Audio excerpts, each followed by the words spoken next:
How to see devices logged in on Instagram.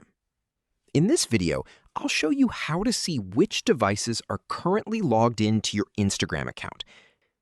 Start by opening the Instagram app on your Android phone or iPhone. Tap your profile picture in the bottom right corner, then tap the three-line menu in the top right corner and select Account Center. Next, tap Password and Security.